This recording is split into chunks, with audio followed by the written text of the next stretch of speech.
Pitkowsky, Edwin Seroussi and Josef Sprinzak, Novikov, Katrina Langenegger, Gaia Lembi, Itay Marienberg-Milikowsky, Menachem Katz, Moshe Pfeiffer, Moshe Lavi, Ofra Hod, Gina Cohen, אייל מילר, אני חושבת, לא ראיתי אותו, אייל. זה לא אני. דניאל לא יציג, אבל יעל נצר תציג במקומו. חיים לפין? לא? אז הוא פשוט לא יציג? אוקיי. יונתן בן דוב, מרטיים נאייר, מיכאל אנגל, מרים רובו, מרים, היי. אסף גאייר, Adam Shear, Joshua. So you'll be together presenting, Marjorie Lemon and Joshua Teplitsky, Lev Israel, and finally me. So whenever you take your time, know that you are stealing of my time in the end, so feel guilty about it. Let's start then, Eliezer, Yossi. I'd like to present just for these few minutes on the Ilanot project, specifically our current digital initiative called Maps of God. The Ilanot project began now more years ago than I care to state explicitly, but the idea at the time, and what continues to be the idea, is to take responsibility for the scholarly treatment of the history of visual Kabbalah, specifically the diagrammatic representations of Kabbalistic thought from its earliest representations in the 12th century, and with particular emphasis on the extraordinary diagrammatic rolls or scrolls or rhodoli that emerge around 1500, first in the Italian context. These are scrolls that depict the Godhead, literally map the Godhead according to particular schools of classical Kabbalah, and subsequent representations of the Godhead with particular emphasis now on the Lurianic understandings of its geography, you might say, especially those that emerge in the 17th century. We have already, in the context of our work to date, established a database that's online and has about 600 Kabbalistic diagrams that are classified and tagged with rich metadata that can help you find already today diagrammatic representations of concepts, diagrams from different places and periods, and so forth. For the next stage, what we would like to do is think more about how to make a project that is anyway of sort of some interest to the general public, at least if Madonna means anything. Thanks, Boaz can tell you more about that, hopefully. If it's really true that people care, then we'd like to make visual Kabbalah more accessible, more interesting, and more meaningful to interested scholars and lay people. And this digital initiative is something that will do that. It's called Maps of God, and it's literally devoted to providing a gateway to these materials that simultaneously offers something of an encyclopedia of the Kabbalah itself. It's as if you were creating an encyclopedia of the history of Kabbalah and Kabbalistic schools and concepts, mediated through the visual materials created historically by Kabbalists over the last 800 years. What we would like to do is, let's say that the computer science side of the story is to embed rich metadata in the graphic files themselves, so that, as opposed to the situation now where you might say, I want to see a picture of Tzimtzum, and you'll get 120 hits in the database, but each hit will take you potentially to a a scroll that's 4 meters long, and God help you if you don't know enough Kabbalah to figure out where in that 4 meters is the representation of the concept you're looking for.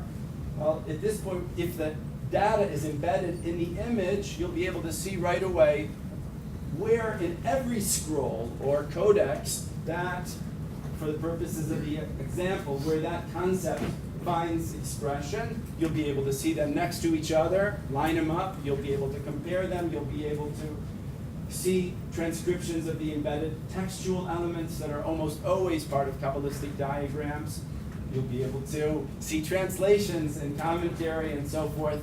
And so we're talking about a site that, say, opens with interactive Ilanot, the greatest exemplars of at least 500 years of producing intricate and elaborate, sometimes very beautiful Kabbalistic scrolls, and using those as the gateway to an exploration of Kabbalah more generally.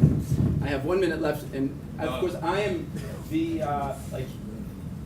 Aaron Cohen, Moshe Rabbeinu of the project is over there. He says Lo ish dvarim anochi, so he's making me be his puppet. He's the ventriloquist. So what have I forgotten to say? Shituf Hamonim. Shituf Hamonim, how could I forget? One of the ways that we want to make this project more accessible and for people and get people engaged in it is to enlist their help. This is I probably needn't explain to this room what this is all about, but the trick is to take something that is actually very complex and find a way to involve people in helping us with the research. So we're exploring different possibilities. From this one side is visual recognition, when you have a scroll that's 4 or 5 meters long that has a variety of subsets, diagrams, shapes, and so forth. The first thing we need to do is identify those regions, those sub-diagrams, and that's something that anyone who has visual recognition, like most human beings, is able to help with. And of course, transcription is an option as well for super users. So it's a great project. It's sexy and serious, and we invite you to stop by the booth and talk to us some more, especially to Eliezer Baumgarten, who's doing the heavy lifting. Thank you.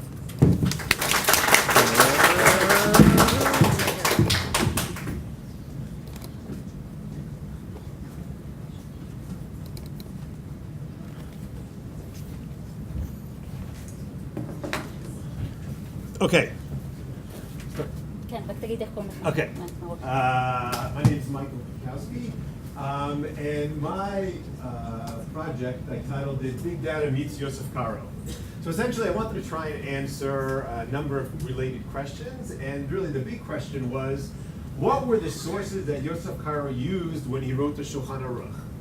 Although there is an overlap between sort of his halakhic methodology, I was really trying to look at it from a literary standpoint and answer the question of sort of like when you look in the Shulchan Aruch and you read it, very little of it is Yosef Karo's own words. And the question is, what were the books that he was quoting? So in order to do that, I started basically building a database. I used Google Sheets. I can explain later why. Building a database going through Siman after Siman, Seif after Seif, and really trying to examine what actually are the sources that Yosef Karo is quoting from when he built the Shulchan Aruch. And on the basis of that, what I sort of wanted to combine, just having a database on its own isn't necessarily going to be very helpful. So I started one of the reasons I chose using Google Sheets was it allows for a very easy way of incorporating data visualization in data analysis of the material itself.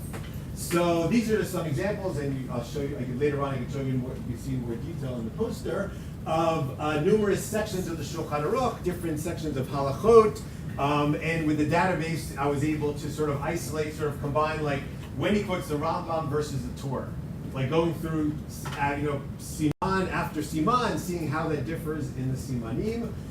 This is actually sort of a pie chart of one specific set of halachot in the Shulchan Aruch. And you can see, that happens to be like, each one is a little significant, actually tying into the previous presentation.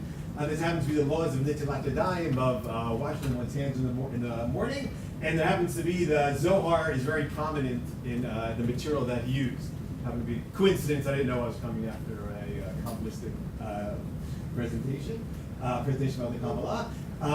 So really, I just have done only a very small portion of the first section of the Shulchan Aruch, or Chaim. I spoke with a few people about how to sort of essentially make it easier through the use of.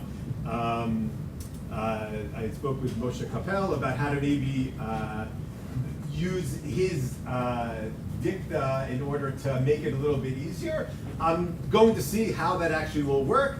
But in the meantime, there's a lot of avodat nemalim, a lot of like painstaking work, which I think is actually always going to be necessarily part of it. But really, my attempt is to sort of look at the big picture and try and build a picture and get an understanding of Yosef Karo's larger literary and halakhic world by really looking at the sources that he used in the Shulchan Aruch and combining it with data mining and data science to really gain that understanding. So that's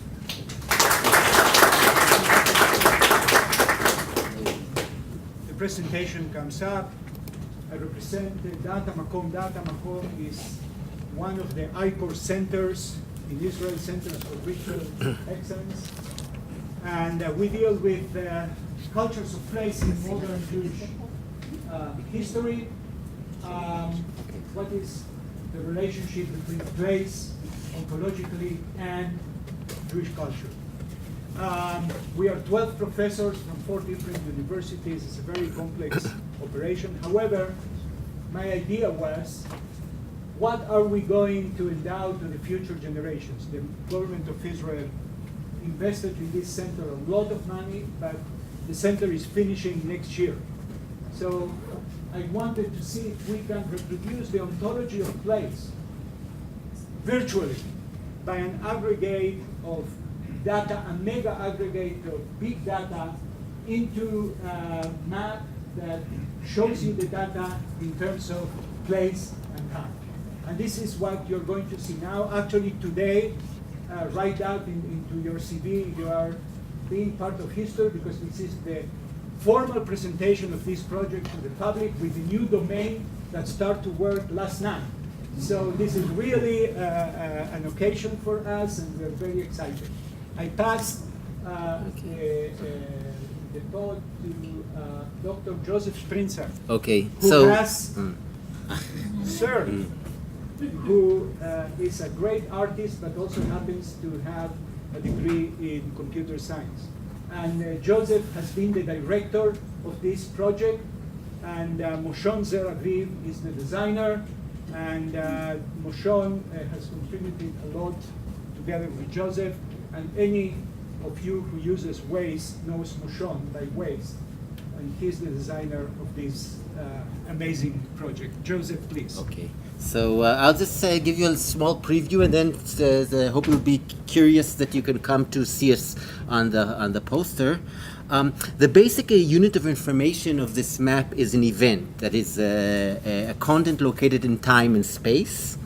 And each event is represented by a marker on the map and on the timeline. Here you have a map, and here you have a timeline. So you can scroll and zoom on the map, on the timeline, just like you do on the map. And when I hover over an event, then you can see the something more clear here. You can see the event on the map, and on the timeline you can see the time interval of the content, and so there is a correspondence between time and space. And when I can select the event and view like an information box about the content of each event. And the information that is displayed about the event is image, can be image, sound, video, and text.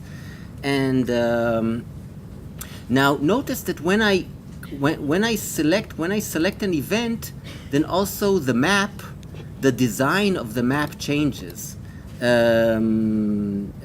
Because actually the visual design of the map changes according to the period of the event. This is quite a dramatic visual effect. Underlines the fact that space perceived and represented during this period is very different than other periods. So this was like the pre-18th century, and here is an event in the time of the first half of the 20th century. The map looks like this, and this is how the map looks when we go to when we see the time of World War II. We have an ambitious agenda regarding also to include changing place names, moving political borders, and changing of population sizes of Jewish communities. The events are arranged according to metadata, first of all, according to researchers. We can see there are different fields of researches. For example, displaced Heimat. This is a research about Jewish photographers, and or another example of a research is Edwin's research about Hatikva. So, yeah. So you can see here. We'll end with Hatikva played in honor of Albert Einstein. So you're invited to see and enjoy the map, or in the poster, or you can go to jewishculturesmap.org. Okay.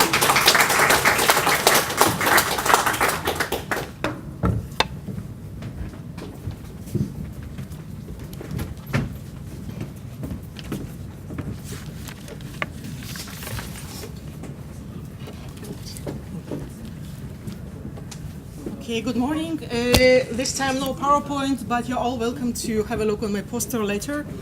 So my name is Anna Novikov, and basically I'm going to present a part of my research project, digital part, which is called Between Kapota and Siurtuk, the dynamics of Jewish clothing in the modern Eastern Central Europe. So basically from the early modern time until 1939, the Jewish civilization in Eastern Central Europe experienced a real renaissance, absorbing culture and social traditions of its surrounding, and so to say, creating its own colorful mosaics. And this richness of Jewish social, political, religious traditions, of external influence, of folklore, beliefs, ideas, etc., found expressions, of course, in clothing. And all this cosmos of its visual, linguistic, material, artistic, and social aspects is still not always accessible, and the complete history of Jewish fashion in Eastern Central Europe has not yet been visualized. So there is neither an image database nor a dictionary, a complete dictionary of Jewish dress. So actually the aim of my digital database project, it's not to write the history of Jewish dress, but to create a research tool for anything that is related to Jewish clothing, from the religious to secular. From the material to design patterns, from linguistics to fashion journals, from Yiddish to Russian, from Hebrew to Polish, etc. And basically, I hope with help with this tool, scholars of various fields in Jewish studies, in social studies, etc., will be able to understand images in words which otherwise and only vague connotations connected to cliches. And actually, I'm going to try to show a huge and abundant world which disappeared through everyday dress and festive dress.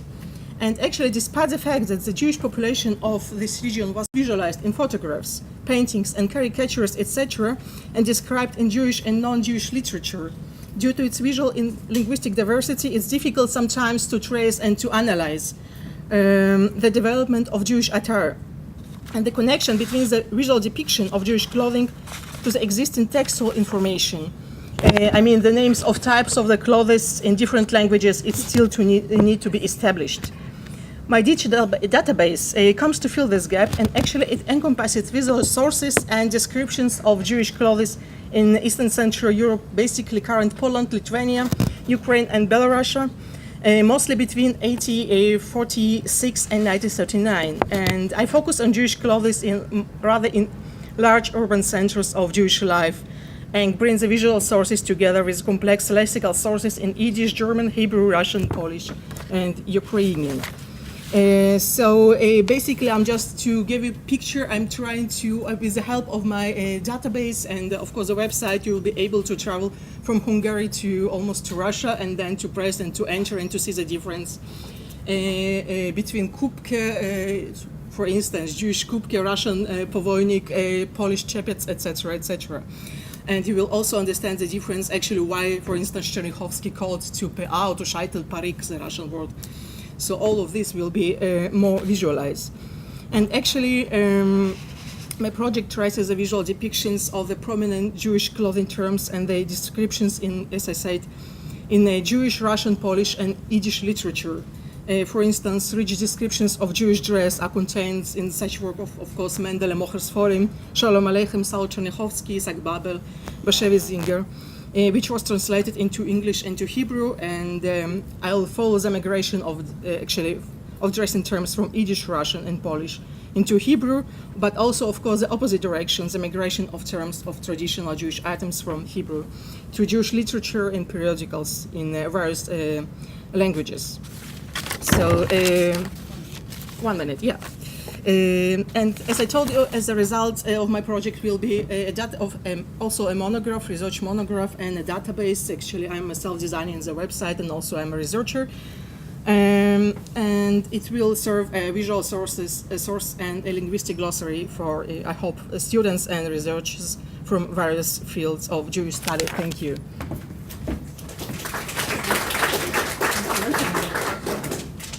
First of all, I want to thank you for your attendance. My name is Katrina Langenegger, and I am a PhD student at the Center for Jewish Study at the University of Basel in Switzerland. I now want to present you my digital project, which is still a work in progress, and it is a part of my larger research. My current research is about the Swiss refugee policy during World War II. And my main focus is on the refugee camps under military control under the Swiss Army's territorial service. And these camps were spread out all over Switzerland from 1942 until 1945.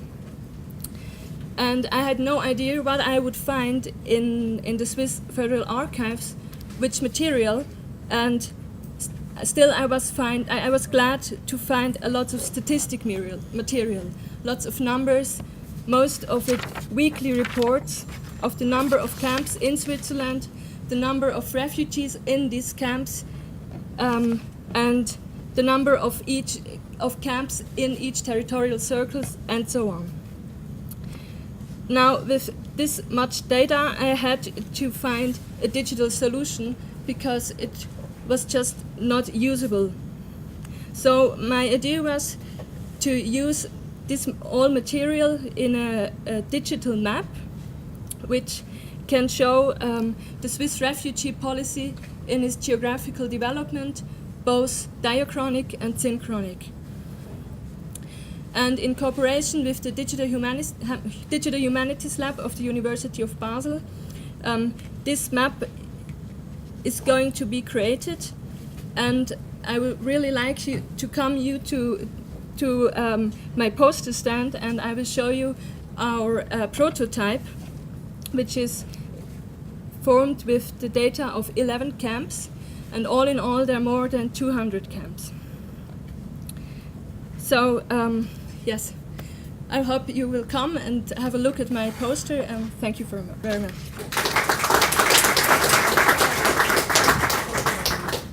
It's Gaia Lembi. I work at Brown University, and I'm working on this project with Michael Sadlow. The name of the project is inscription of Israel-Palestine, and this is the old website. I will show you the new one if you come to the booth.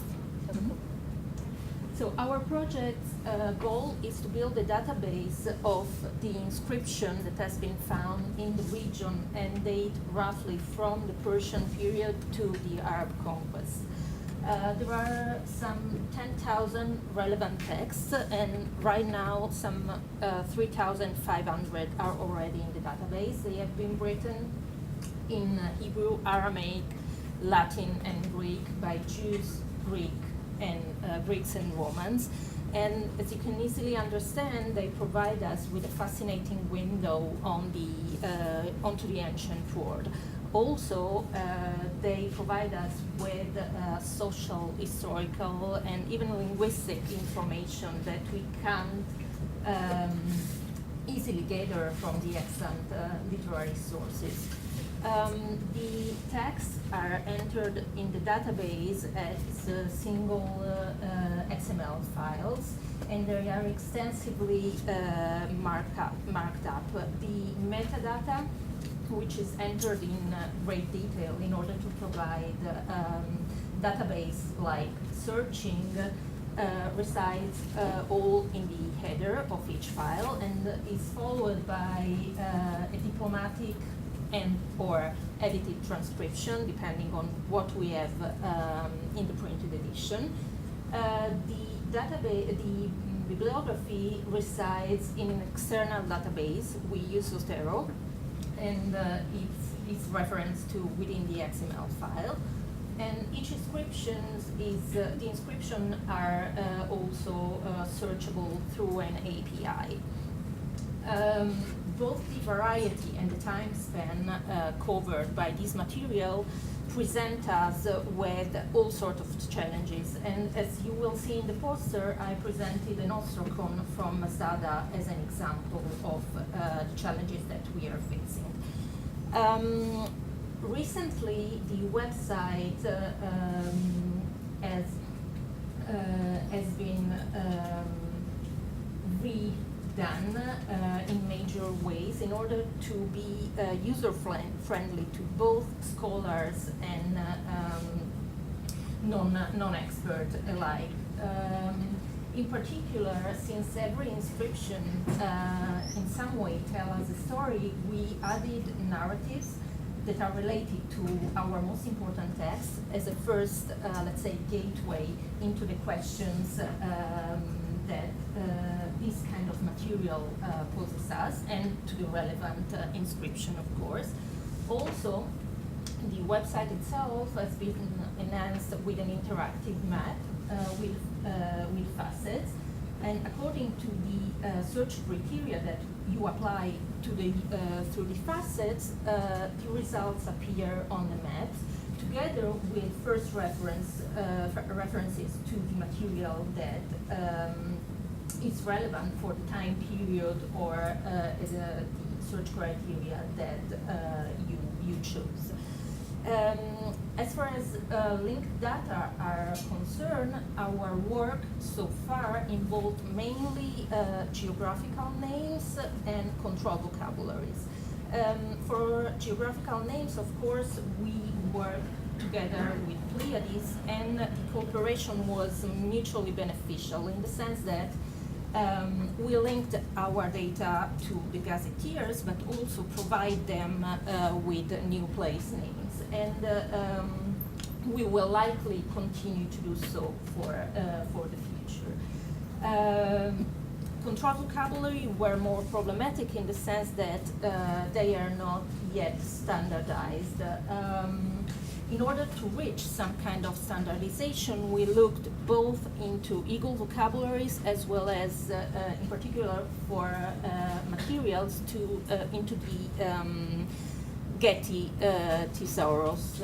Our control vocabularies reside in an external authority files because that makes encoding less prone to errors, and also it makes adding new values a more considered choice. And I hope you will come to the booth to look at the posters and have a look also to the new website, which, as you can see, is not yet online, but will be in a few weeks. Okay.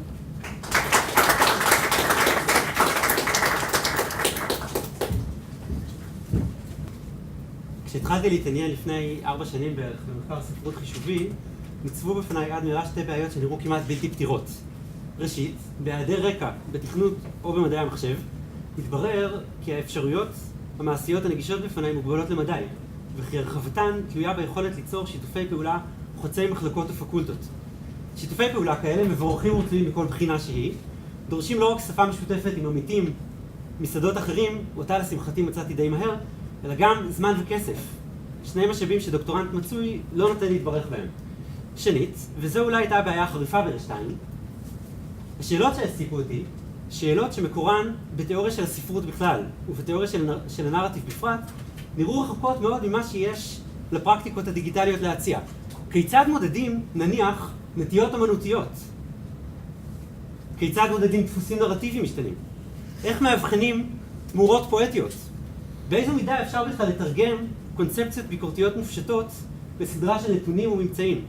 בקצרה, מסורת לימודי הספרות, דיסציפלינה שמדגישה ולעיתים אף חוגגת, יותר מכל דיסציפלינה אחרת, את הרב משמעות של הטקסט, את היותו צומת צוענת במיוחד של קשרי גומלין, כוחות מתחרים והקשרים מגוונים, את תלותו העמוקה בקורא יצירתי לא פחות מביותר רב כישרון, מסורת זו שממנה הגעתי לא יכלה להיענות בנקל למסלולים האמפיריים החדשים שבהם ביקשתי לצעוד בלי לדעת עדיין לאן יוליכו.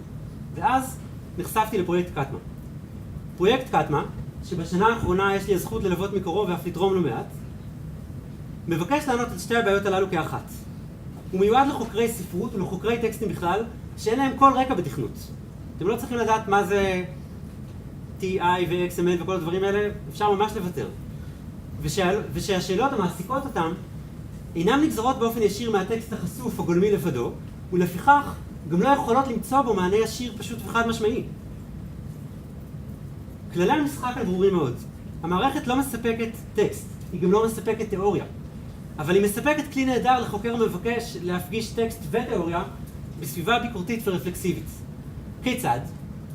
החוקר מזין טקסט, הקורפוס, למערכת, ובמקביל מתרגם את הנחות היסוד התיאורטיות שלו למערך משוכלל של תגים ותגי משנה, שהוא ורק הוא מגדיר ומעצב. לאחר מכן הוא יכול לתייג את הטקסט או את הקורפוס, כלומר לקרוא אותו בשיטתיות, ולסמן כל אלמנט מתוכו בהתאם לקטגוריות המעסיקות אותו, בדיוק כפי שעשה בעבר עם דף ועט וטוש סימון זוהר. אולם המחשב מאפשר כמובן הרבה מעבר למה שמאפשרים הדף, העט וטוש הסימון. אין גבול למספר התקים האפשרי, אין מעצור למשמעויות המיוחסות להם, אין מגבלה על השכבות. החוקר יכול לשנות את דעתו, לסתור את עצמו, גם לשנות הגדרות ולחדשן תוך כדי קריאה. הוא יכול להזמין שותפים למחקר ולהוסיף תגים משלהם, או לבקש מהם להתייחס לתיוגים שלו. ממילא מובן, כי אין זו מערכת תיוג סכמטית, אוניברסלית וחיצונית, התובעת מן החוקר להכניס תופעות טקסטואליות מורכבות לסד נוקשה מדי, במקרה הטוב, או לזנוח את שאלות העומק המעסיקות אותו באמת במקרה הרע, רק בגלל שאין להם מענה אמפירי, אלא בדיוק להפך. מדובר במערכת שמסייעת להומניסטים שבינינו לעשות מה שאנחנו רגילים ממילא לעשות, רק בדרך טובה יותר, יסודית יותר, וגם, יש לומר, תובענית יותר. אבל תיוג הוא רק חלק אחד של התמונה. במקביל לתיוג, אחריו ולפניו, החוקר יכול לנתח את המידע הנצבר במערכת באופן אוטומטי, להפיק רשימות, טבלאות וגרפים המאירים את האלמנטים הטקסטואליים המעסיקים אותו מזווית מבט כמותית. אמנם, ככל שמדובר בניתוח של הטקסט לבדו, אין בכך אולי חידוש גדול. תוכנות רבות עושות עבודה דומה, לא פחות טוב. אולם קטמה מתייחסת לא רק לטקסט כאל שכבת מידע ראויה לניתוח, אלא גם לפרשנות, לתיוג, או בלשון כללית יותר, למטדאטה. החוקר יכול לבחון את פרשנותו שלו, לעקוב אחריה, לתקן אותה, להעריך אותה מחדש, וחשוב מכך, הוא יכול לאמת שכבות שונות של פרשנות, ואת כולן יחד עם הממצא הטקסטואלי הגולמי. במילים אחרות, הוא יכול לאמת את הדאטה עם המטדאטה, ויהיה היקפם אשר יהיה, בלי לוותר אף לא לרגע, לא על קריאה קפדנית ותובענית מזה, ולא על חירות פרשנית שהיא כל כך חיונית לנו מזה. ככל שהקורפוס גדול יותר, ככל שמערכת התיוג מסועפת יותר, כן מתגלה עוצמתה הייחודית של המערכת. עכשיו, נראה אתכם. נסו לעשות את זה עם דף ועט ועם טוש סימון זוהר. אשר לעברית, ודאי רציתם לשאול, ובכן. מה? אוקיי?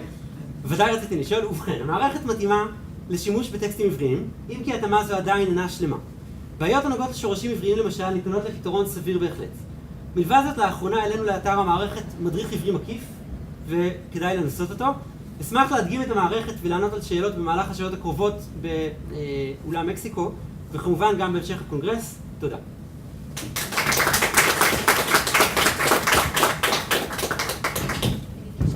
מנחם קץ. קודם כל, תודה. זו חוויה מיוחדת לשמוע את איתי, זה מחזיר אותי, לי אישית, זה מחזיר אותי אחורה כשהייתי צעיר. ובאמת, תודה. על פרויקט פידבק לשינוי נוסחאות, אולי לפני זה עוד הערה קטנה, אנחנו לא היחידים שעוסקים בספרות התלמודית. אחריי ידבר משה בקשר למכון ליברמן, פרופסור שמה פרידמן היה בין הראשונים שעסקו בנושא הזה, גם לי היה זכות לעבוד איתו באותה תקופה. עכשיו נדבר על פרויקט פרידברג, לא על הגניזה, אלא הצד השני, צד הבא, העיקרי שעכשיו אנחנו עוסקים בו, זה שינויי נוסחאות שהתחלנו אותו בתלמוד בבלי, הכי גרסינן, אבל אנחנו נעבור לאתר גנרי, אבל הדגם, הקונספט הוא הקונספט שבנינו אותו בהכי גרסינן על הבבלי, ומה שאני הולך להגיד הוא גם מתאים פחות או יותר עם השינויים המתבקשים גם לשלבים הבאים. יש לנו פה לא רק תעתיקים ולא רק סריקות, תמונות מעולות, אלא השוואות, אפשרות השוואה, ומה שאולי הכי חשוב, שיש פה אתר מאוד גמיש, שאדם, המשתמש, החוקר, יכול לבחור איך להשוות, מה להשוות, ולהתקדם עם המחקר. השלב הראשון של הפרויקט הזה היה קודם כל להשיג כאילו את התמונות, את הסריקות האיכותיות, והשקענו בזה המון כדי שיהיה לנו תמונות ממש סריקות איכותיות, וזה משפיע כמובן על תעתיקים באיכות גבוהה, כל מה מהמוצר לתוצר של המחקר. אחד הדברים, בסדר, אוקיי, אפילו עוד לפני שנגיע להשוואות, סינופסיס למיניהם, יש לנו לכל טקסט, לכל תמונה, יש תמונה באיכות גבוהה, אבל יש גם תעתיק כפול, תעתיק ויזואלי, שהוא ממש כמעט כמו ציור, ותעתיק הקלאסי, האקדמי, ואז כל אחד יש לו את היתרונות שלו, ואפשר להשתמש, ואפילו צריך להשתמש, או כדאי להשתמש בשניהם. אחר כך יש לנו גם מבחינת השוואה, סוגי השוואה שונים, זה לא רק בשביל חוקרים שונים, בשביל אנשים שונים, אלא אותו אדם בשלב מסוים מתאים לו למחקר שלו, ללימוד שלו, או למשל סינופסיס של טורים, שהוא יחידה קצת יותר גדולה, לא מילה בודדת, אלא איזושהי פסקה מודרנית, וגם פה הוא יכול לעשות השוואה, לא רק לראות אחד מול השני, אלא אפשרויות שונות של השוואה, וגם לשחק עם מה הוא רוצה להשוות. הסינופסיס השני הוא הסינופסיס הקלאסי בשורות, וגם פה לא רק הצגנו את הטקסט, אלא גם פה יש רמות שונות. אם זה שווה, זה מוצג בצורה מסוימת, אם זה שונה בצורה אחרת, ואם זה שקול, מה זה בדיוק שקול, אולי נחליף על זה מילה, זה בצורה אחרת. וגם כל אחד יבחר, מה זה שקול? מה זה שקול? זה כל אחד לפי התחום שהוא עוסק בו. ואז אני יכול להחליט שנגיד, למשל, עניין של כתיב, זה שקול מבחינתי. ברור שחוקר לשון, דווקא זה מה שמעניין אותו, וכולי וכולי. אז יש לנו קבענו איזשהו 15 קטגוריות, רובם עובדות כבר כרגע, לא כולם, ואדם יכול, כל משתמש יכול לבחור מה הוא יכלול תחת המטריה של שקול, מה הוא יכלול תחת שונה. זהה, זה לא זהה, זה לא תלוי בהכרעה שלו, זה ההכרעה שלנו מה זהה. כן. כן, נחזור אחורה. לא, בסדר, אוקיי. לא, תמשיך הלאה. בדקה אז נעבור לזה. זה בא לי, לווילנה.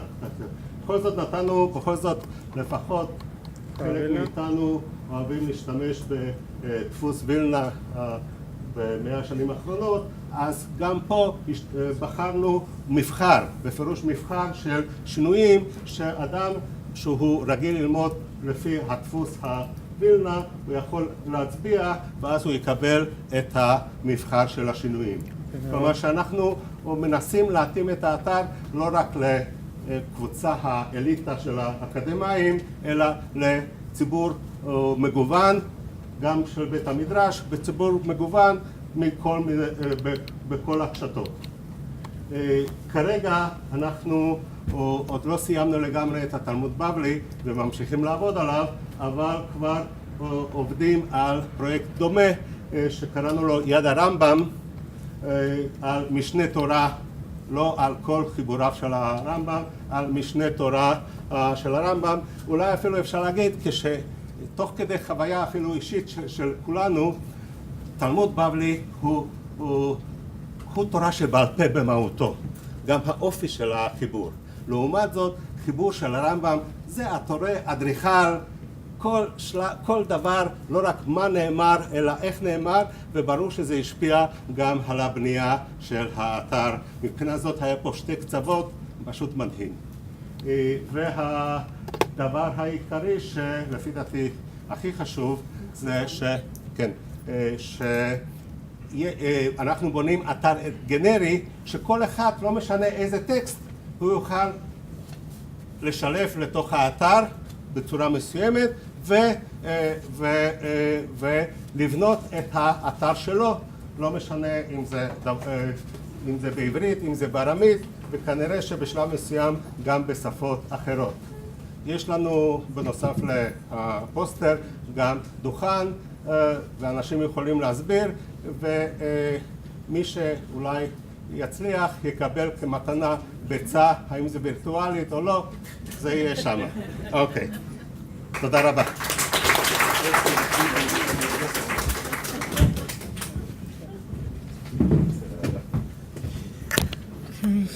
Good afternoon. Good afternoon. First of all, I want to thank Professor Katz for introducing our project. I'm sure he could present a lot of the aspects of it better than I. He worked at it already 15 years ago, including stuff that we still haven't implemented yet, that we have on file. Yes. Okay. So I'm presenting the Lieberman and the base of the Lieberman Cooperative Development Initiative. This is a Lieberman Institute's databases combined with other databases, all the brainchild of Professor Shana Friedman. Okay, so it's called the Cooperative Development Initiative. We're combining the textual database, the former Lieberman text databank for Talmudic text, all the Edei Nusach transcribed, including many Kitei Gniza and the European Gniza fragments. We've integrated that, which is this is our next level here, with Tanaic textual witnesses from that were hosted by Bar Ilan.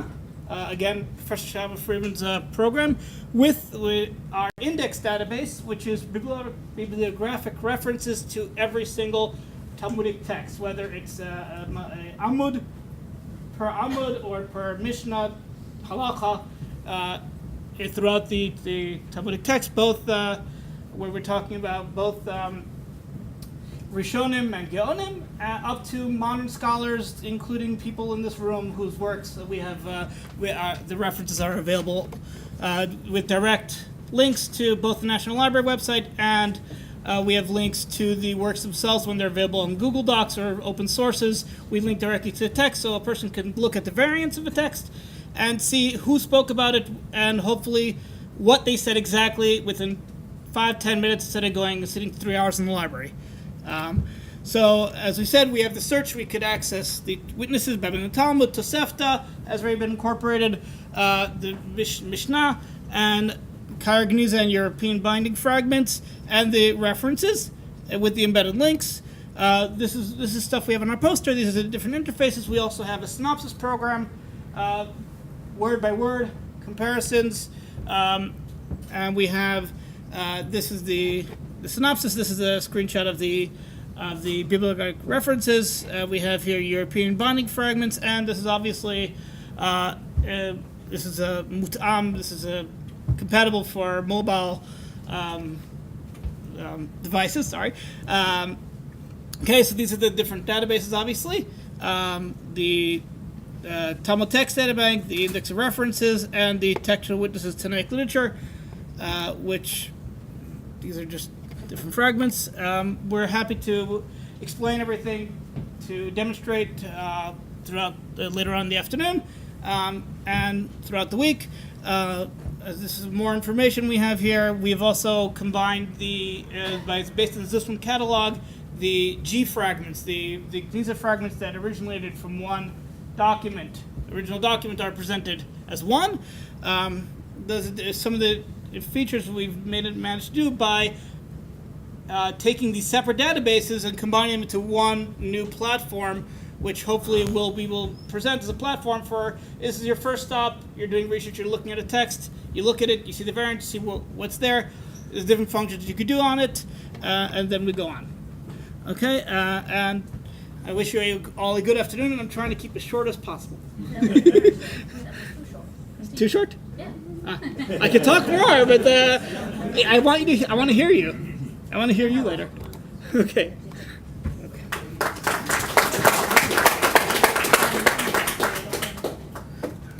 Okay. Before I present in short my poster, I would like to announce two projects or two initiatives in the University of Haifa. One is the BSc in Digital Humanities, funded by Yad Nadiv, that will begin actually this October, and we are very happy to begin it. And the research project I present in this poster, I would say, informed us in designing the concept of a BSc in Digital Humanities, in the idea of developing a new generation of students who have skills both deeply in a discipline in the humanities and in information systems and actually computer So that's one announcement. The other announcement is that last week, a budget for the establishment of Elijah Lab, e-learning in Jewish studies at Haifa, was approved. And very soon we will have to design the final workflow of this lab. The lab is aimed at crowdsourcing projects at Jewish studies. And as you just heard, probably one of the projects will be the Ilanot project, and other will be related to Geniza, but also to modern studies. Now, as for the research that I would like to present in the poster, it is a research that is mainly aimed at examining the tensions between classical humanities and digital humanities, and to try to ease the lack of trust between the two. So maybe computer-wise there's not a lot of wisdom here, but the issue is how to create a back and forth model in which we are doing digital research using algorithms, but in a secure way in which we preserve and absorb the classical heritage of how to do humanities. And the basis of these studies is the already available synopsis of Leviticus Rabbah by Milikowsky and Schluter, which with the help of Dr. Elad Yom Tov from IBM Research Lab at the time when we did it, we examined through methods developed first for bioinformatics, methods to measure the distance between the genome of one animal to another, edit distance methods. And the idea was that at first stage, we must examine knowledge that is already existed. And the first achievement of the algorithms that he used was that the clear division between Spanish manuscript and Italian Ashkenazi manuscript was shown by the algorithm, and even the minute observations of Milikowsky in his manual research can be shown in these numbers, where you can see that Ashkenazi manuscripts are more remote one from each other in comparison to Spanish manuscripts. So first we established that we can make good clustering, which is equivalent to what was already achieved by classical philology. Then we moved to examine a manuscript which we know that is made of two skins, of two different parts. And by applying the algorithm for each chapter differently, we could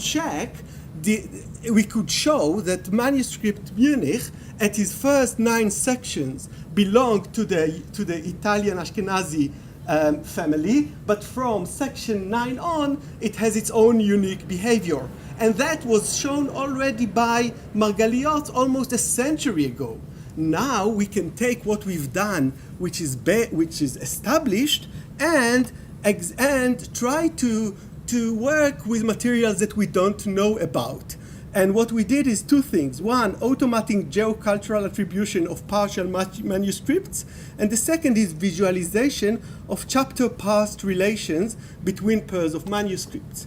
And when you do that, when you take each pair of manuscript and see throughout the entire text, you can see immediately in a kind of a macro reading instead of micro reading, you can see immediately phenomena. You can see immediately that at the end of these 2 manuscripts, there is suddenly a deviation from their common relation. Oops, my time is finished.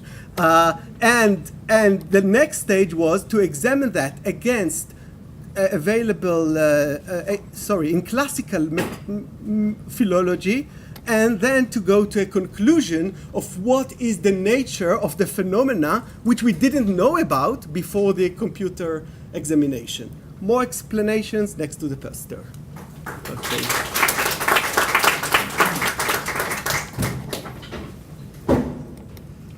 Hi, my name is Ofra Hod, and I would like to present Poetrans. It's a poetry translation index.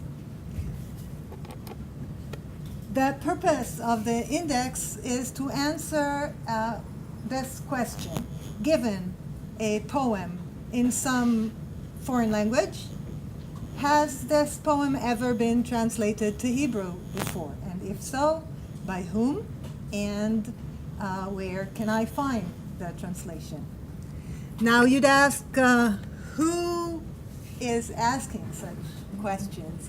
And well, I see these questions 3 or 4 times a month in translation forums, because when a translator works on a book or on a movie, they sometimes find a recitation of a poem in the book or the movie.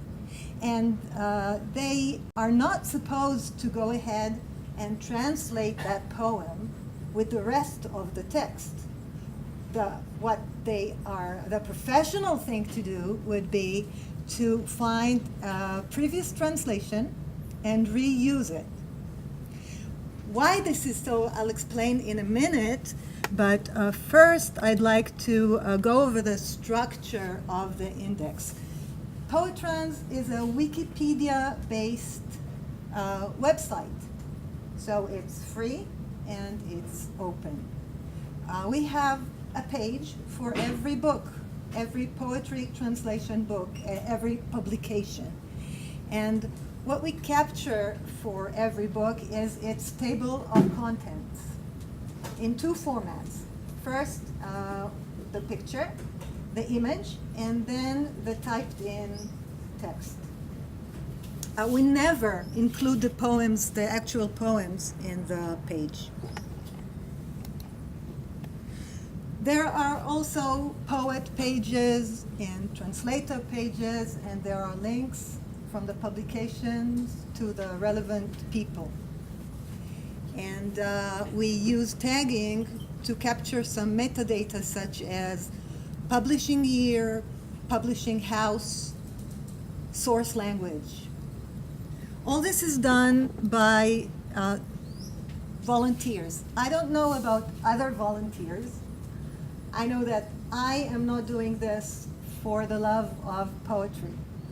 I'm doing this for the love of translation. Because I know that this poem in the book or the movie, it creates a certain experience. And we as translators are trying to recreate that experience for the Hebrew reader or viewer. For example, if the poem is very famous, we're looking to find a translation that's as famous as possible. And even if we don't find a famous translation, when we use an existing translation, we honor the translator and we benefit from their acquaintance and intimacy with the poem. And sometimes from years of research about the poet or the era. I personally am not a literary translator, I'm a technical translator, but I feel that if we maintain professional practices like this one, we will all benefit. Thank you. Zina? Hi. Good morning. My name is Gina Cohen, and I'm a PhD. I'm a PhD student in co-tutel between Hamburg University and Paris, the PHE, École Pratique des Hautes Études.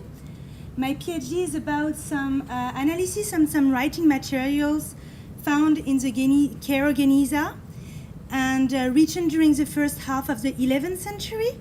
And it's a part of a bigger project which is about writing materials in general. And so I'm presenting in my poster a manuscript that I found particularly interesting in to illustrate this project. It's a deed signed by the different community, by at least represent of two of the different communities in Fustat during the first half of the 11th century. So it's a transcongregational deed, and it's wearing different signature, and they are all written with a different type of ink. So my project is to work exactly on the analysis of the ink composition and to try to find back the fingerprint and therefore the kind of the recipe of the ink, and try to make a database of them in order to find the link between the ink recipe and its purpose. If it's because of the scribe community, if it's because of the period, if it's because where the scribe came from, or the purpose of the manuscript, etc., etc. So, this example, which I found again very interesting, we can find that we are trying to put in the database the name of the scribe and try to find if all the manuscripts signed by their scribes or their person are using the same type of ink, yes or no.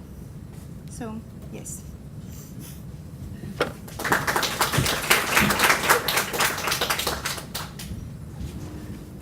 So my name is Chaim Lapin. I am presenting together with Daniel Steckel Ben Ezra, who is not able to be here.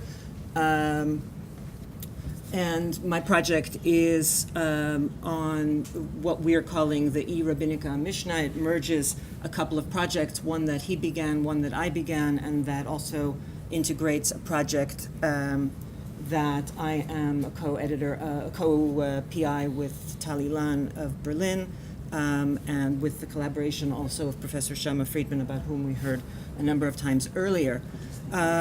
Sorry, I will speak up. So people who are interested can find a stable but less full version of the demo at this URL, www.digitalmishnah.umd.edu. There is a new version that when I tried to test it to be right before the presentation kept crashing. So as somebody said to me earlier today, welcome to software.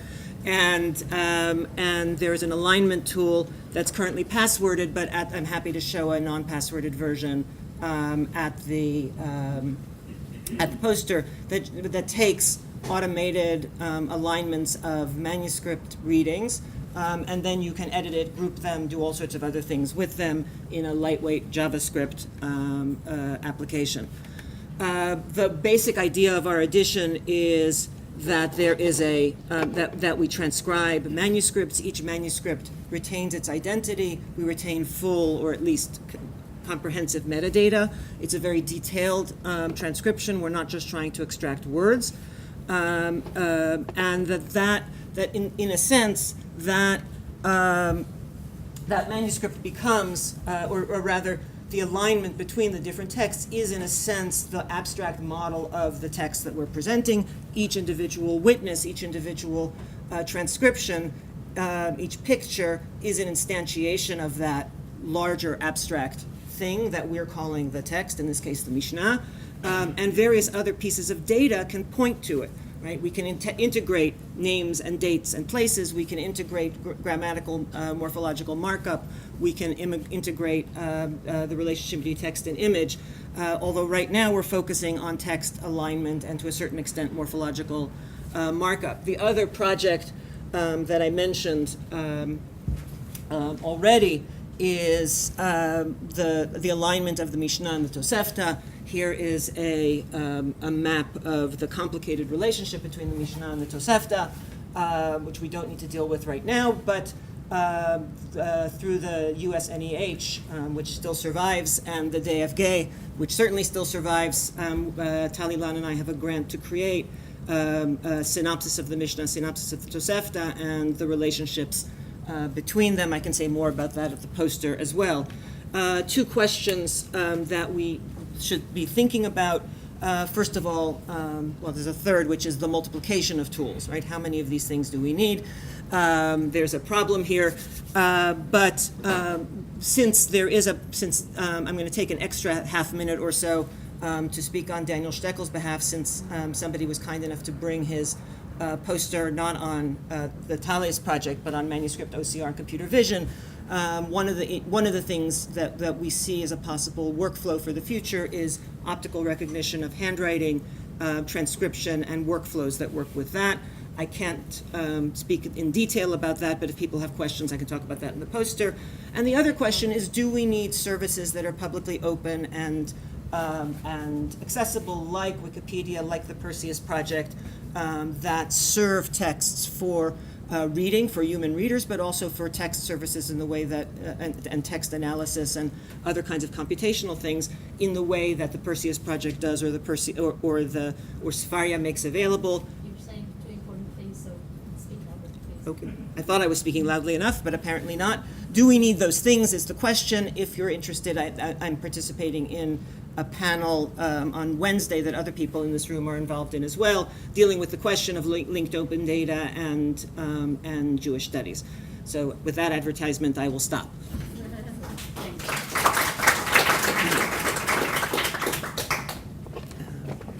I'm presenting two projects right now. One is the one that I'm supposed to present in the program. The other one is one that was written under the name of Asaf Gaia, a doctoral student at Haifa University and a partner in Digital Matters. Both of them are in the program, and we'll present both of them one after the other, hopefully in less than 6 minutes, but we'll see.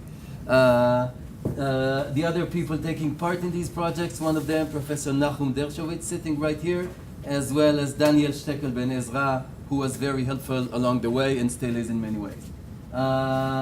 This first work is a work that we supported by the Israel Science Foundation. We are working with the hardest and the most difficult Dead Sea Scrolls. As you know, the Dead Sea Scrolls have their own take on textuality.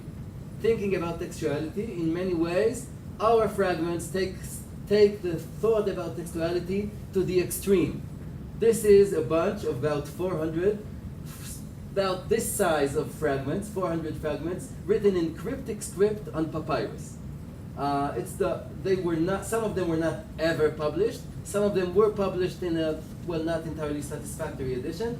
So we were trying to do something with them. For that purpose, we developed all sorts of digital methods. This is actually the poster. You can see it in a larger format out there.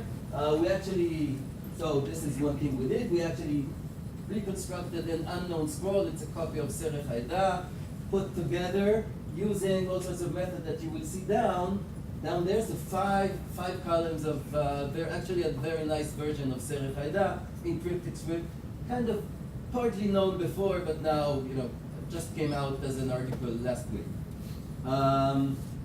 We worked very closely with the fibers of the papyrus, so this is different digital work, but each papyrus has its own fingerprint fiber patterns because it's an organic matter. And so we can use this kind of fiber hand fingerprint in order to reconstruct and to make a puzzle, because if we have 400 pieces of papyrus and we don't know which scrolls they come from or which text they come from, maybe we can do something about them.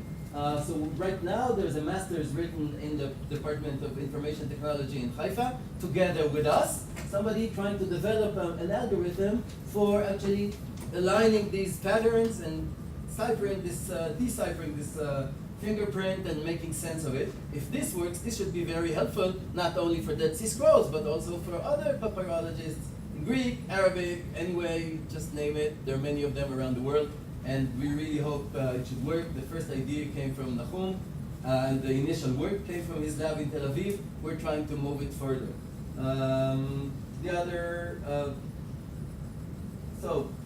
Additionally, I think this is enough for this cryptic project. We will now move to the bigger project. The bigger project is actually a larger cooperation of many institutions that can you can't see it. So I'd say, well, there's the University of Haifa and there's the University of Tel Aviv. There's the Israel Antiquities Authority, who are pioneers in digitizing the Dead Sea Scrolls, because the Leon Levy Library of the Israel Antiquities Authority already have put the images of the Dead Sea Scrolls online for each of you to use, and they are developing it, adding more features. We're trying to make this project will help the Leon Levy Library to expand even more. The other very significant project is a project that comes from Germany, from the University of Göttingen and the Academy of Sciences and Humanities in Göttingen. They have established this, which you can't see it anyway, but what it is a very robust lexical database of the Dead Sea Scrolls, developed over 20 years of work with tens of assistants and thousands of working hours. Every reading suggested for the scrolls, every word is analyzed and parsed, and so there's a huge inventory of material. None of it has been online yet, and the Academy has been kind and generous and suggested to offer it to the public. What we do in our project is taking this and that together. So two very significant reservoirs of data will be put together, offered to the public through the Leon Levy Library website. What are the deliverables? So what would you get when you enter that website? When you enter that website, you will get, first of all, a kind of personal desktop for you to use.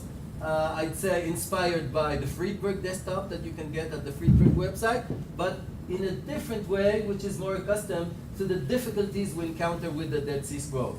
So on that kind of desktop, what you could do is take the images from the Israel Antiquities Authority and puzzle them. There's a lot of work to be done on isolating them from the background, but once this is done, you can locate all fragments of a given fragment. You can take the fragments and post them on a space, and then draw the columns and draw the margins. Take the actual font of the scroll, not just modern David letters, but the actual font of the scroll that are recoverable, and reconstruct larger scrolls. It's amazing that after 70 years of study of the Dead Sea Scrolls, some of the reconstructions we have are not reliable enough. And this is the way to make them more reliable and offer them to the public. So create maybe something like this for any given scroll. You can take fragments, play with them back and forth to see where they fit, and create the entire column around them. There's a branch of our project that runs through variants of biblical texts from Qumran, a very deeply penetrating analysis of all these variants into categories, and presenting them in a digital platform. You could cut through them in many different ways, which will really take forward the study, I think, of biblical textual criticism. Thinking about, so there are we're taking several texts and presenting model editions. This is one of them, Serech Haida, but there are other texts that will be model editions. And one last word about the philosophy of digital editions. I can't believe I'm doing this in 30 seconds, but well, as you know, digital editions are a matter to think about, and many smart people have thought about it, and many people here are developing digital editions or have developed traditional editions that are not digital. There is a lot to make sense of and a lot of dilemmas to take care of. It's not just that you present an edition, you put it on the website, that's it. We hope to present is something I'd say also inspired. Similar to what Menachem Katz was presenting earlier, the idea is to collect as much data as possible. Collect all the editions you can. If my team is presenting an edition of 4Q instructions, so that's a wisdom, it's unbelievably difficult, textually wisdom text, collect all the editions you can and let the end user decide what he or she would like to see. So she could have a checkbox and say, I'd like to see this manuscript, that manuscript, and the edition by Bendov. Or I'd like to see that one and Kimron, or whoever. We're trying to be sophisticated with that. This is now being developed, but I hope to get a good product by then. It's a big project. We are very generously funded by DEEP. So DEEP is a branch of the DFG for Deutsche Israel, so German and Israeli project. And the big cart with 9, how many? 1, 2, 3, 4, 5, 6 institutions and 7 different teams is rolling in a very nice pace. We hope to have, I think, nice results within about a year, maybe a year and a half, something like that. Thank you very much.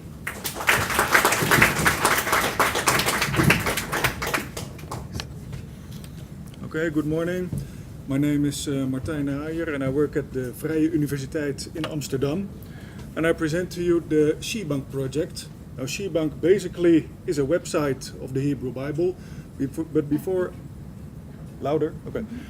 But before I tell you what you can do on the website, I will say something about what has happened before.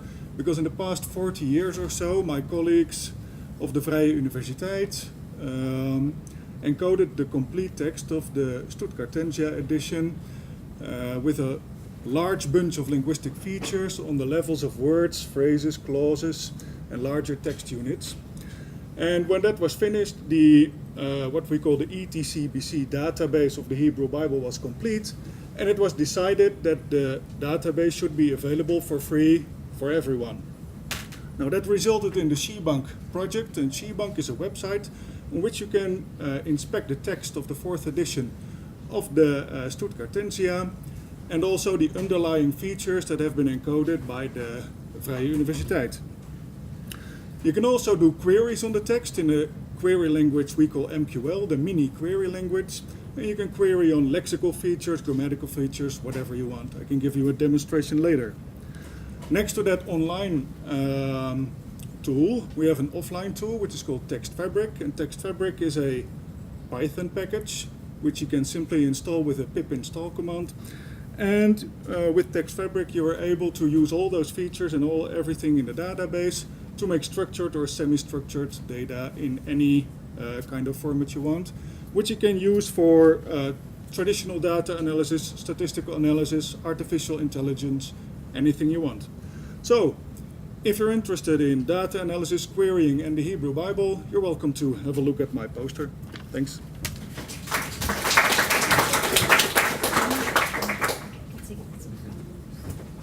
Yeah, thank you. My name is Raymond Leicht here from the Hebrew University.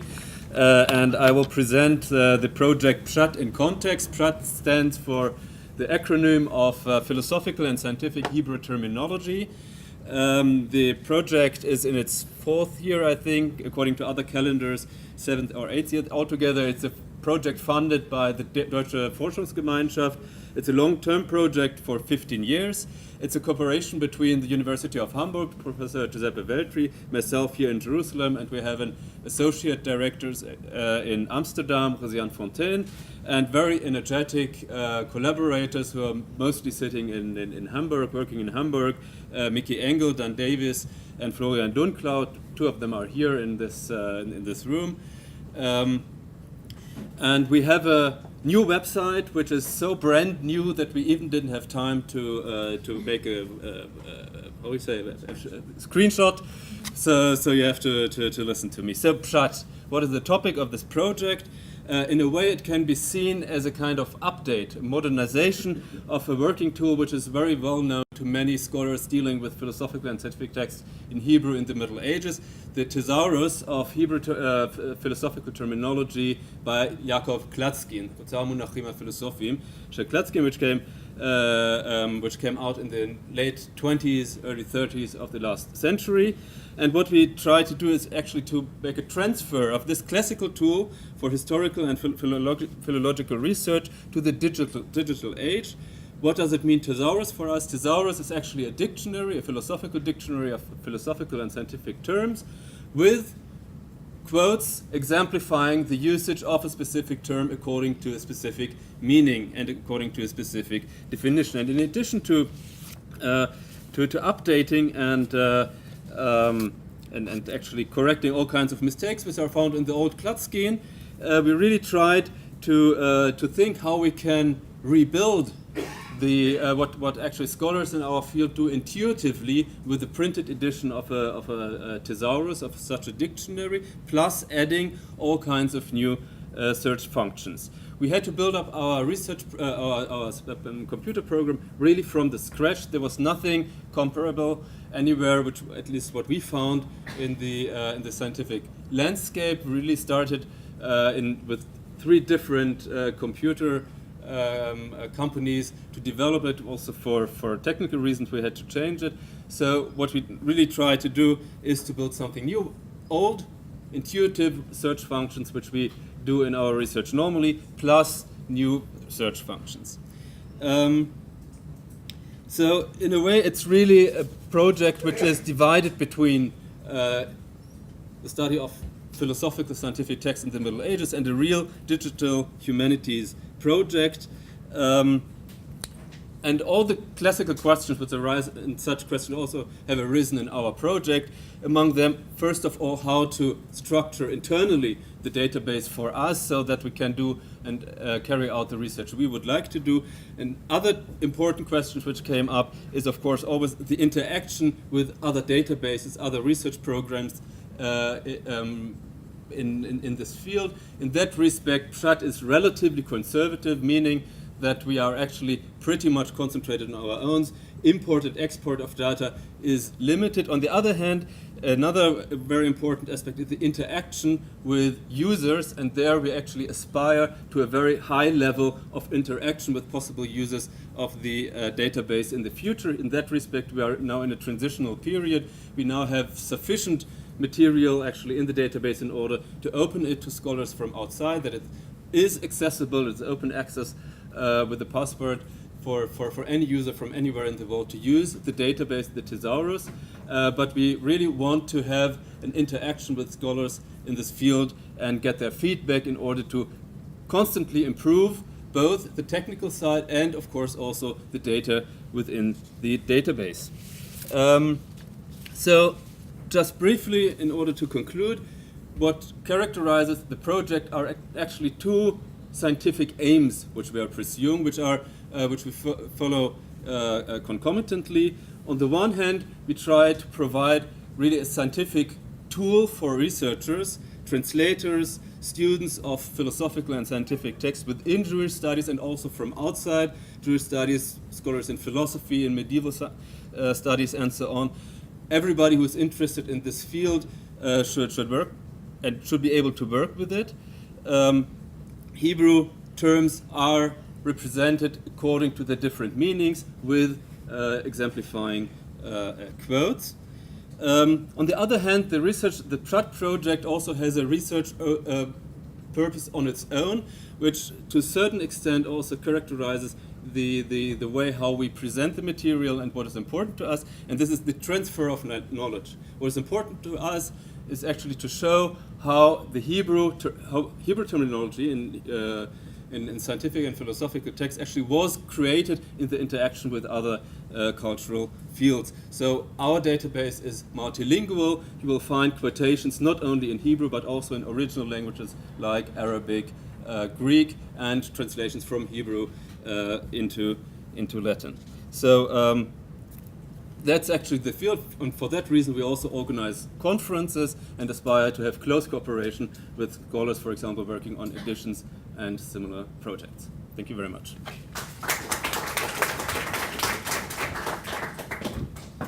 Okay, my name is Miriam Rurup. I'm directing an institute in Hamburg again. It's the Institute for the History of the German Jews in Hamburg. And I'm happy to see some faces here that are familiar with that project that I'm presenting here now. So what we thought of doing is 5 years ago when I took over leading this institute, we knew that an anniversary was coming up, a 50-year anniversary of our institute, and we thought we should go back to the beginnings of the history of our institute, which is in a struggle between the Israeli Central Archives for the History of the Jewish People and the Hamburg State Archive, who had saved, so to speak, which means kept all the Jewish community archives of 400 years of Jewish history in Hamburg.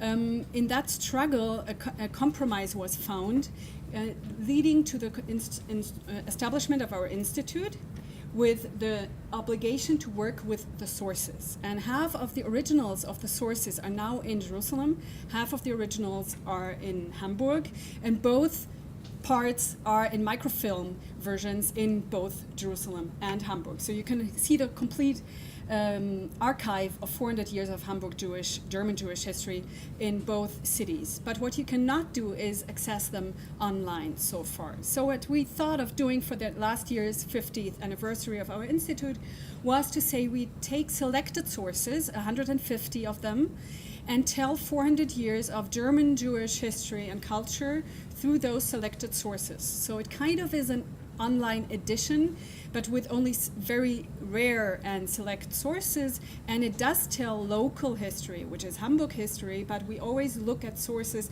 that look beyond the example of Hamburg. So Hamburg is a case study, but it's not in the focus in the sense of local history. So what we do, what the next step also was of thinking that we should not do this merely in German, but in German and at least also in English, to make accessible not only the sources but also the interpretations, which means the texts that we present are accessible through three ways. Either you look through topics, which is the first approach.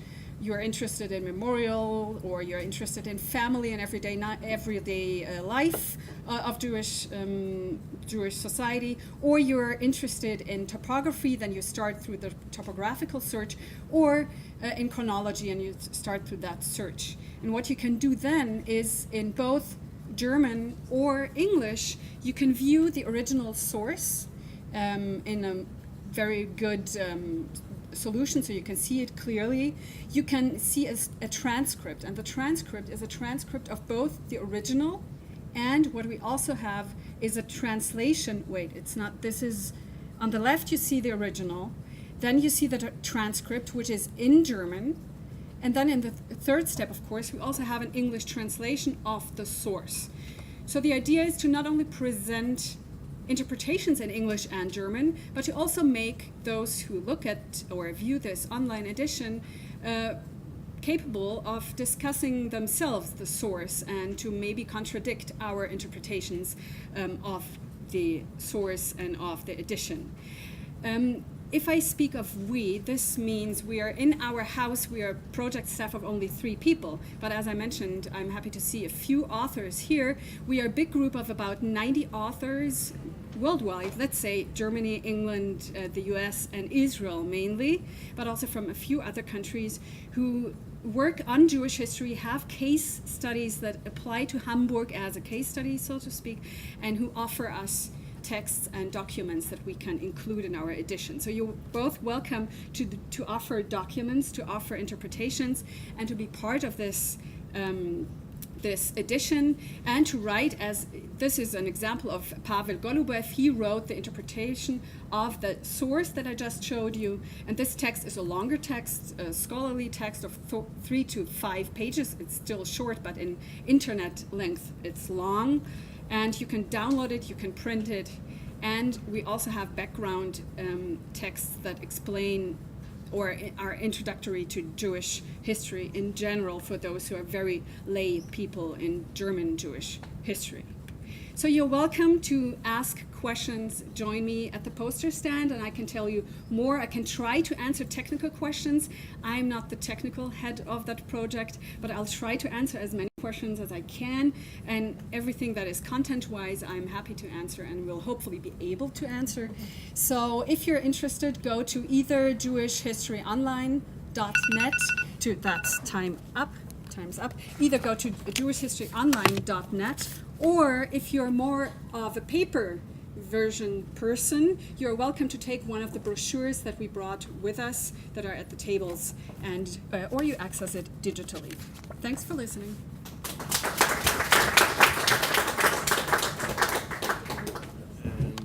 Good morning or good afternoon. My name is Joshua Teplitsky. I teach at Stony Brook University, and here with me are 2 out of my 3 colleagues who are the directors of the Footprints Project. This is Marjorie Lehman and Adam Shear, with louder? Apologies. And we are one shy today. We're missing a crucial member of our team, Michelle Chesner, who is in the States and couldn't be with us to join us today. Our project Footprints is an intervention into the field of the study of the Jewish book. Over the past decades, historians have made many important contributions to thinking about cultural, political, and social change by thinking about books. But historians have long recognized that the technology of print itself is not definitive, is not the end of the story when we think about books. New methods in thinking about the role of the book have opened up questions about the movement of knowledge, the circulation of ideas, and the reception of culture. And it's into this world that Footprints, our project, was born. We are interested in exploring the very real material and mobile history of books in order to drill down and ask big questions about histories of reception, commodification, the movement of knowledge. Our objects of inquiry are as follows. We are interested in exploring or asking if an empirical study of big data, an empirical study of books and the way they are received and move, can yield information about the impact of texts. We're further interested in exploring how a movement of objects might help us to think about patterns of knowledge exchange. If thinking about mobility, if mapping mobility will allow us to think about true patterns of knowledge exchange. And finally, can we create an alternative archive by invigorating fragmentary traces that remain in books? My colleague Adam Shear is fond of pointing out that probably the greatest, widest, and most robust archive of the Jewish past remains in the fragmentary traces of Jewish books, where people have left all sorts of small records of the Jewish past. It in fact far outstrips and outweighs what we see in many archival deposits around us. So it's into this world, as I said, that Footprints is born. The object or our method here is to ask big questions about the circulation of knowledge by drilling down as deeply as we can into empirical evidence about book ownership in the past. And we do this as follows. We try our best to locate as many instances in the historical past of a particular instance, event, what we call a footprint, a historical moment in time and place of a book's usage or ownership or existence. We draw upon owners' inscriptions, signatures, censors' marks, and the list goes on. But Footprints is more than a mere provenance project. By mining a diverse range of sources, such as correspondence between scholars, auction catalogs, and on, we're trying to close gaps in the historical record and attend to the vast number of books that are lost as well.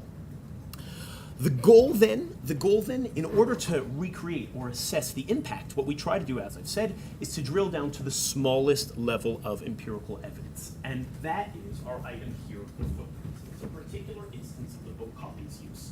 In order for us to get at the true impact, though, we've developed the following taxonomy. We try to trace through the historical past the impact of a literary work by following the editions, what we call imprints, by actually exploring the existence of every historical or referenced copy we can get our hands on, and to find the mobility or movement of those copies. That's the item that we call the footprint, each instance of each individual copy's mobility. Or plotted a different way graphically, we try to follow them as follows. We look at the title, the literary work in motion, through all of the imprints that we can identify, through all of the extant copies we can identify, through all of the various usages in historical time of this copy. We recognize that this is a large and overly ambitious project, and yet we're trying our luck at it all the same. We gather our footprints through one of two means, either artisanally, that means in the tried and tested humanistic methods of sitting and carefully working to reconstruct inscriptions and signatures and build a humanistic contextualized portrait of book usage. And that method relies on trusted crowdsourcing. We invite scholars, the scholars in this room included, to share parts of their data and their results with us, especially data that you feel might otherwise be lost that hasn't made it into your own research. And our other method is that we cooperate with librarians and use all of the copy-specific data that librarians have accrued and upload them into our system as well. How much time remains? This is your phone. None. Great. Okay. So we'd be happy to chat more, and we'd be happy to welcome your contributions to the project and feedback as well. Thank you.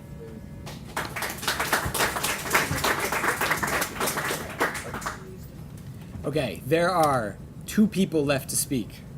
I am one of them, and then Sinai. So everyone has been super present and patient, and thank you. I myself have not the. I myself don't have a little bit of trouble focusing for so long. I think I'm a little bit too used to computers, and they've made my attention span a little bit small. I don't know if anyone else has that same experience. So what I did to entertain myself in the midst of all these presentations is I put a little demo together on Safaria. So I'm speaking from Safaria.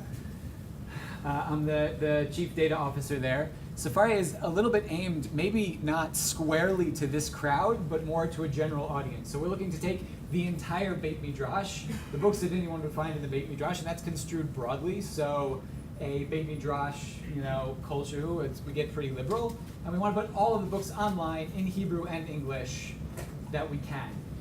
And if traditionally projects are rather chaste, we are incredibly promiscuous. All of our data is open, all of our software is open. You're welcome to come and steal everything we do. Literally everything we do. It's all online, it's all downloadable. So that means that you can go and look at, let's say, the Parsha, and the Parsha of the week with all of the commentary that you would expect to see, and connections to Midrash and Talmud and et cetera, et cetera, et cetera. I keep going around in circles. Why? Okay. Targum, Mishnah, Midrash, Halacha, et cetera, et cetera. We're digitizing about 1 million words a week. Yeah, about 1 million words a week. So we're up to about 120 million words now. And we're still going. And the idea is to get everything. Because of the legal commitments, the idea is to get everything and keep it online so that no one ever has to digitize it again. we're starting, I'd say in the next year, we're starting to move more squarely into your focus. There's going to be announcements maybe by the end of the week, maybe next month. The lawyers take a while. We're going to start getting some texts that are much more interesting to scholars. Critical editions are starting to come online. We're seeing a lot of movement in the traditional academic publishers that they're getting the message that openness matters, and that the more closed you are, the less people are going to interact with what you're doing. So that's nice. We should expect some changes probably by the next time I'm standing up here. Once everything's online, you can start doing fun things with it like this, all the connections between Talmud and Tanakh. If you haven't seen it already, there's a few 10,000 connections here, and it makes for interesting patterns. That Mikra is connected to Kodesh, to Kadosh, Kodshim, that big heavy blue line. Okay, I knew that, but it makes sense, but it's different to see it. Looking at, say, Esther and, well, of course, Esther and Megillah, right? So there's Masechet Megillah and its connections to Esther. But there I see visually, well, hey, Masechet Megillah drops Esther 2/3 of the way through. Like, okay, if I learned Masechet Megillah, I would have known that. But here, I just learned it that quickly. And what did I do while I was listening to all of you? I built a source sheet where each of you got a source. I was very, very clever. At least for halfway through, I was very clever, and then I started getting a lot less clever because I got tired. But you're welcome to go through and see who got what source. Towards the end, actually, I just started putting pictures because I just got that tired. Thank you for your attention.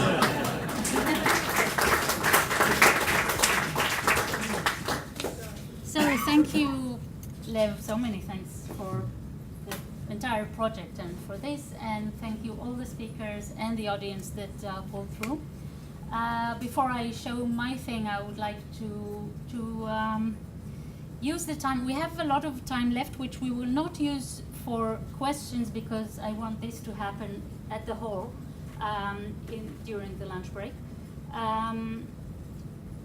But I do want to make like 7 or 8 invitations, actually, not announcements, but invitations. One, it has been said before, open your data. Okay, open your data because you can see what amazing things can come out of sharing your data. Open your data even if you're not a digital scholar, because you don't even, like, if you're a humanist, that works on whatever, you think you don't have data, but you do. You just have to give it another thought before you continue working on how this can help others if it will be reusable. So make your data reusable. Link your data. And do it now. I know that you think it's not perfect, you can work more on it, once you're done, you can open everything, and that moment never comes, but or will take time. It can already help you, and it can already help others. And then if you want to know more on how to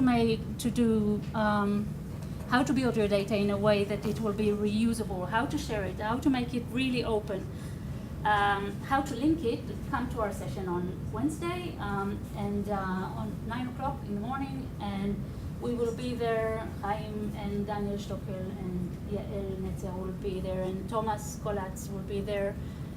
Dov Vinel will be presiding, and I'm sure I forgot. And Mayan and Gila Pabo will be there. We will talk about linked open data. Another invitation request. Some of you may know talented students or people who are going to become students soon and are looking for something to study. We're looking for the best of them at the Haifa program for digital humanities, bring them to us. What else? Yeah, that's about it for the invitations. Now I'm going to talk about Kima. So basically I'm talking also on behalf of Glauco Montegari, who is our data artist, as he likes to present it. He's a data cruncher, open refine with, for those of you who know what it is, and programmer Dimit Dukovny from here, from Jerusalem. And we have this project that is called Kima. Anybody knows what Kima is? It's the Pleiades, and this is why we are called that. So this is a Pelagios-funded project. So this is what I'm going to show now. The rest I will show on the poster. What are we doing? Let's suppose that Yair Furstenberg, who was here, who works on Mishnah, would like to see the spatial aspects of his materials, the geospatial aspects of the stuff he works on, or Edan Rubinstein, who works on the modern corpus in Hebrew, early modern, how do you call it, Itchatshut Ha'ivrit, would like to see how the spatial vocabulary changed over time. Or so digital and non-digital scholars. Let's suppose that the people who work on synopsis, whether it's in the digital Mishnah or Hachigar Sinan, would like to see how, what place names were changed and how they were changed and what patterns there were in their changes in the Nusachim. And let's say that someone working on Fustat is interested in when exactly and how, in what degree people stopped calling Fustat and started talking about it as Karo or other names. And let's say that we ask ourselves the key documents in Hamburg, what kind of places are mentioned in them? And every text actually in the Sefaria corpus, we want to be able to see it also spatially, and for that we would need a named entity recognition engine. We will need a way to put text in and see and get a map out, or some kind of other visualization that will show us this spatial experience that the text has in it. So in order to do that, we are building Kima, which is a historical gazetteer, and it is not only this tool, it's also a database, so it actually collects historical attestations of place names throughout the ages, also as a database that can be explored on its own. It can help users that would like to know which Kosice is mentioned in a particular text, or people who would like to train engines on it, computer scientists who want to have a big collection of variants of place names. And it can help to understand place names, whether they appear on inscriptions or in novels. So it doesn't matter what kind of text we're talking about, as long as it is written in the Hebrew script. So it can be also Ladino or Yiddish or Judeo-Arabic or other languages written in the Hebrew script. And how we do this, and yeah, what enables it and what can come out of it, I will show in the poster. So I guess we are all welcome to go there. And we were promised, I'm just saying, someone hinted that we might have a compensation on lunch. So let's hope for that.